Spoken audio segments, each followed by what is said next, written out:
What's good, y'all, and welcome to my review for Peacemaker Season 1. Fucking phenomenal season of television, guys.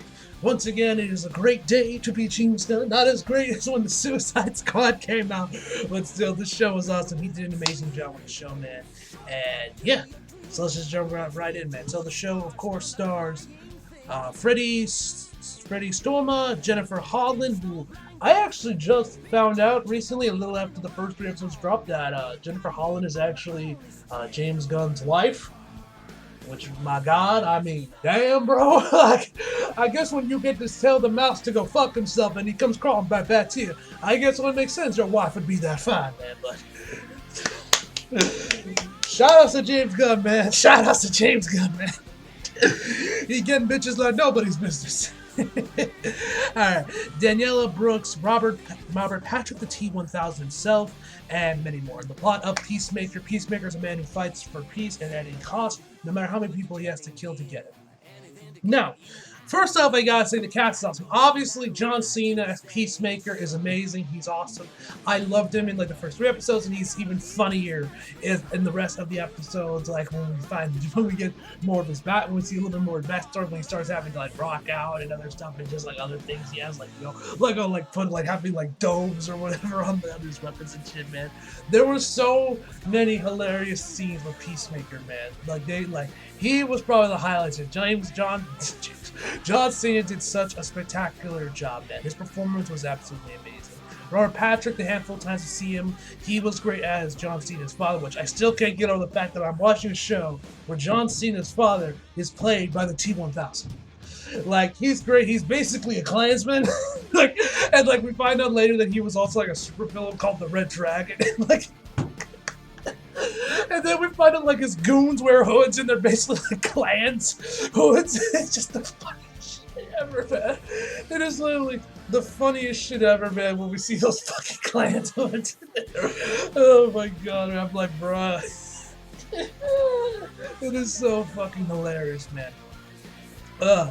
So he was great. Jennifer Holland as Emelina, she was great. Freddie Storma as Vigilante, he was spectacular. Vigilante was so much fun. I loved his banter and dynamic that he had with Peacemaker, and he was just a joy to watch. And he was spectacular. Like there's a scene with Vigilante where he's in prison with Peacemaker's dad, and he goes on like, "Oh, say fellas, so why don't we play a game? Why don't we talk about what we're grateful for about what black people have contributed to American culture?" And so he mentions like rock and roll and like rhythm and blues music, and then he says, "Oh, who do you guys want to go next?" He's like, and he also mentions something about like redneck music and just sister fucking. And he was like, which one of you what's one of you sister fucking like tiki twatties like looking from the booties looking pieces of shit want to go next? I know, like I'm doing the joke so much injustice, but like it was hilarious, man. I was dying and I had to had to rewatch that clip like 3 times. When I was watching that episode, I had to like rewind it 3 times just because I was laughing so hard. It was just such a good line. So you have that. I also really dug Daniela Brooks, who plays Leota, who was kind of like the fish out of water in this story, in the show, kind of like the outsider, someone that was like transferred to this department, and the entire series mostly is just like, what is this? Why am I here? What has gone wrong in my life to bring me to this very moment? I thought she was great as she's trying when she starts interacting with all the other characters that were from the Suicide Squad, Peacemaker, everyone else, and Vigilante as well. Also, Chukwudid Iwaji, which I know I butchered his name. Kelsman, who's basically like the Amanda Waller of this series. I thought he was really good as well. It's kind of like like the Amanda Waller of the series. I think he did a pretty good job. And I like the overall camaraderie between the entire team, along with Vigilante. I thought that was really well done. Eagly is of course phenomenal, which and the CGI on him is spectacular. I know I mentioned that I thought a little off in some places, but throughout the rest of the series, the CGI on him looks absolutely spectacular. Which also brings to as much as I mentioned before, the comedy in the show is absolutely amazing. I mentioned the stuff with Vigilante. I love the banter between Peacemaker and Dyed Beard. They're great. Like there's a scene where where John Cena just starts listing off random people, like, oh, here's all the other people you could have, that you could have framed and put them in prison. He starts making like Ariana Grande, Drake, fucking Transformers, some shit from Voltron, Joe Montana, Joe Montano. Like there were so many that apparently I think I saw somewhere, it was either like on IGN's Instagram or somewhere, where they all were apparently all of that was improv. John Cena was just literally just listing shit off the top of his head, man. That wasn't in the script or whatever. If that was actually all improv from John, man, shout out to him, man. That shit had me in tears, man. That shit had me in tears. So I really loved the comedy in the show, and like the stuff with Italy was great. I also love the relationship between Peacemaker's dad along with the Asian detective that's kind of like on the Peacemaker case, because as we've learned throughout as we learned through the series, as in I think I mentioned this before, he is a racist. He is very much a racist. Like unlike Peacemaker, where he's like, nah, he ain't a racist. Nah, his dad is a straight up racist. He would be the poster child for the Ku Klux Klan. We already know, like we even found, like I think it was called, like his villain name was called like the Red Devil, and like his goons wear hoods, very akin to the Klan. Which when I first time I saw that, man, bruh, your boy was in tears. Your boy was in tears from laughing so damn hard. And like he's like throwing all these like racist one-liners at her.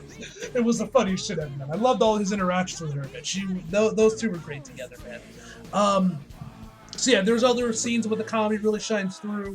Vigilante and Peacemaker, I thought was really good. There was this one part where they do fart jokes in like the first minute of the last episode that I thought was pretty funny.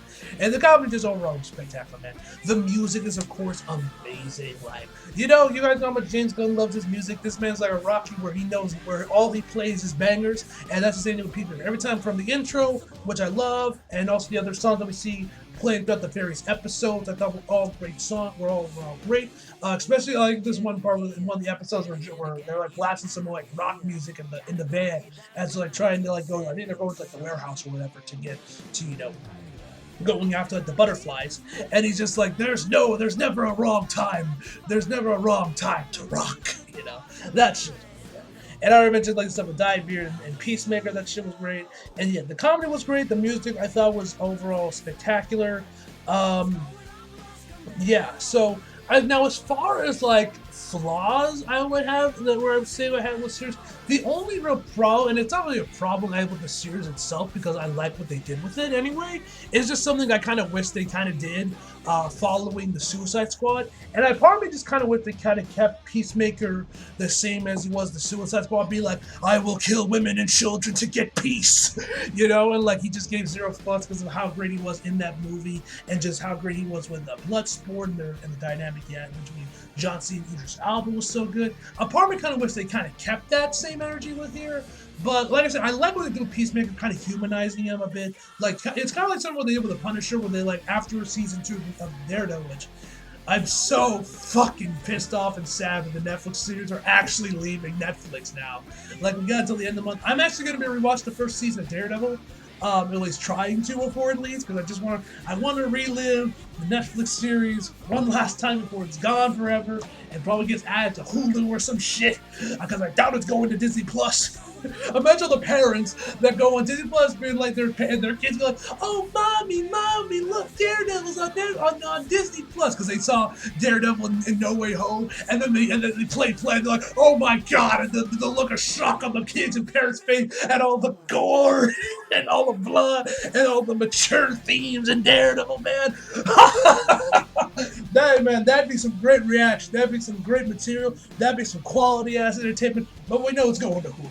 Most likely it'll go to Hulu, which sucks because I don't got Hulu. So after this, I'm done. I can never watch these series because not all of them were even put out on Blu-ray either. But whatever. That's for another day. But anyway, yeah. Like so, as I was saying, after season 2 of Punisher, they definitely did humanize Frank Castle a little bit, kind of chilled him out for how he is in the comics. Because don't get it twisted. Frank Castle on the Netflix series is still very much brutal. Like, this man will kill you. He will fuck you up. But if you've read the comics, you know he will really fuck you up, and he will kill you just for breathing wrong. As I learned while I was reading Matthew Rosenberg's run of The Punisher a little after, I think the first season of Punisher came out, that's when that came out, or it might have been after season 2, either way, it was around the time the Punisher was coming out, so, on Netflix. So yeah, I kind of would like. I like how they did with his character development, how they humanized him, how the relationship with his dad I thought was really good, especially in the later episodes when they finally have that like face-to-face confrontation. But apart from kind of was he kind of kept them the same way as he was in the Suicide Squad, kind of just build off from that rather than kind of like deconstructing him and then kind of reconstructing him and humanizing him a little bit. Like I said, I thought they did a great job with it regardless, but I just kind of wish they kind of just like built off it rather than changed it. But that's just me. So yeah, guys, I'll give you guys my final verdict like usual, and then dive into the spoilers discussion. So, for all you guys that want to stay spoiler free and don't want to get in spoilers, obviously leave now, figure out the verdict. For everyone else, let's continue. So, overall, I'm going to give Peacemaker, to the surprise of absolutely nobody, a 10 out of fucking 10, man. So yeah, Peacemaker is amazing, loved it, and now, like I mentioned before, we are now getting into spoiler discussion. So if you guys do not want to get spoiled, leave now.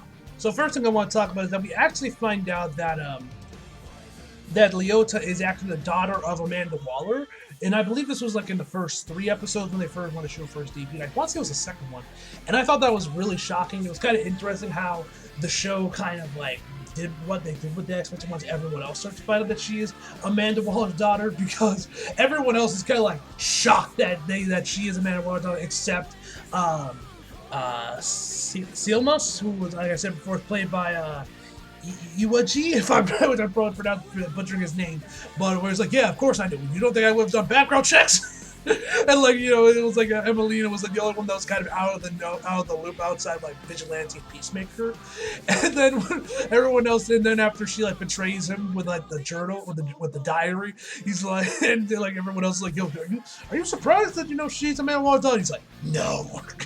That's just, I like what they did with that. It was it was definitely a nice twist to throw in, like, hey, she's actually Amanda Waller's daughter, and she's like nothing like her. Yeah, I thought that was cool. I like their little dynamic, a couple scenes we got of her. It was just really interesting with what her character did as a series progression, where she actually just completely ousts her mother and tells them about the Suicide Squad and everything. So that was interesting. This is something I forgot to mention in the spoilers-free discussion, but I might as well mention here. The action in the show was absolutely amazing. I love what they did with the action. Not only is it gory as hell when it calls for it, like you have like where they were fighting off against like this fucking killer bear, like I was like a killer bear or whatever, and then you just had fucking Diebeard come in there and just go right through it with like cut it in half with a chainsaw, man. Oh, that shit was awesome. No, that it was shocking as hell that it was Diebeard of everyone else. That was the one that killed the bear, man.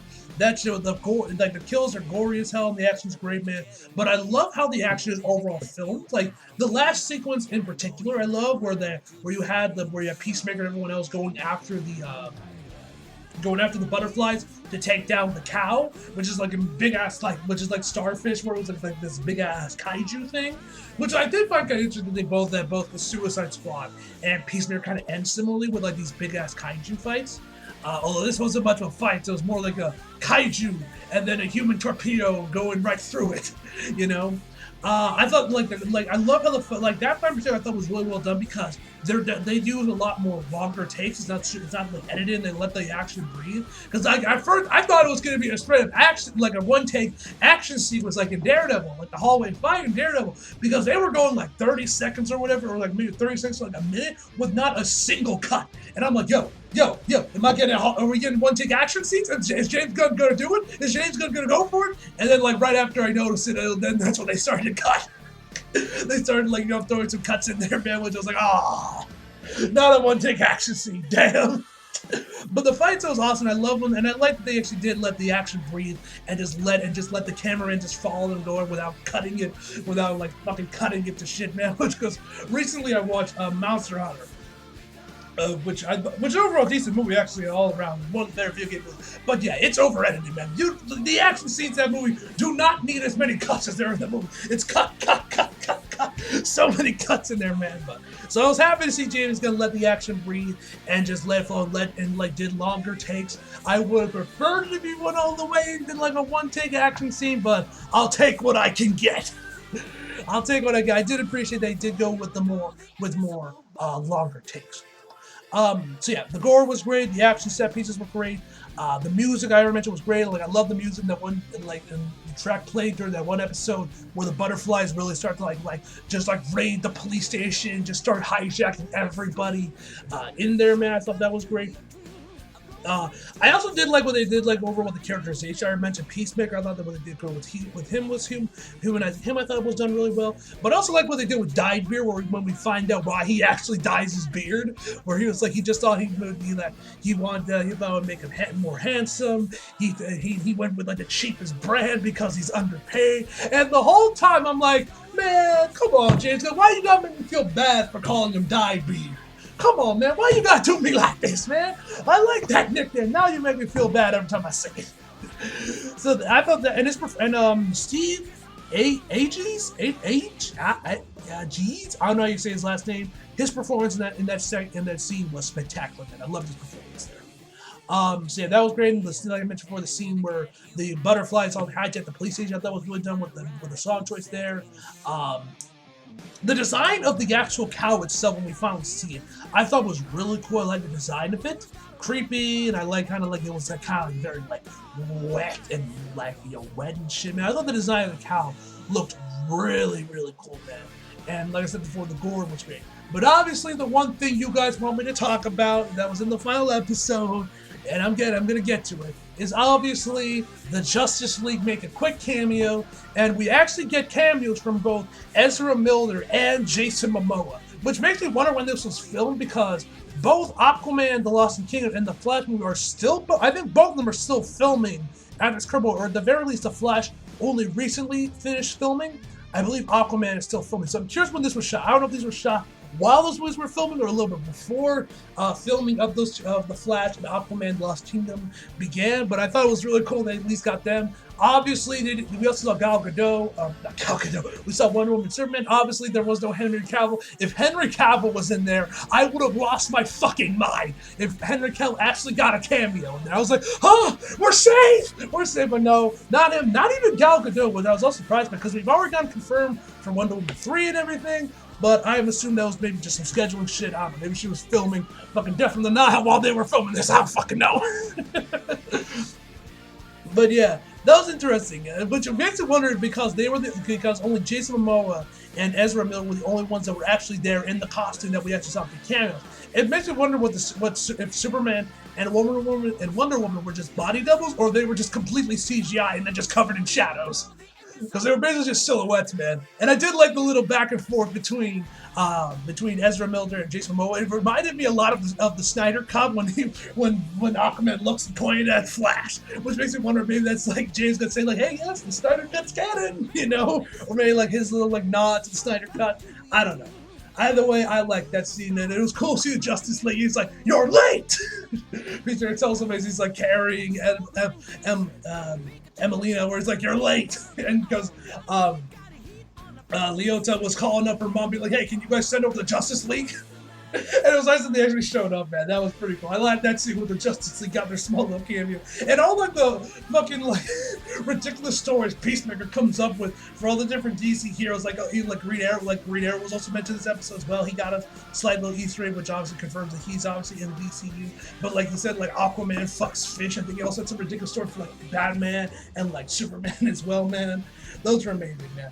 But yeah, man, I think it's about everything I gotta say about Peacemaker when it comes to spoilers and everything. So like always, guys, leave your thoughts down in the comments. Did you love the show? Did you hate it? Are you guys excited for season 2? And yeah, man, hope you guys enjoyed. Hope you guys enjoyed the video. If you like it, you did, subscribe for new.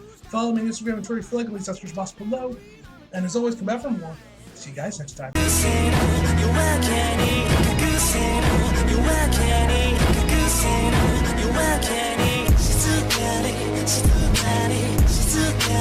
She's too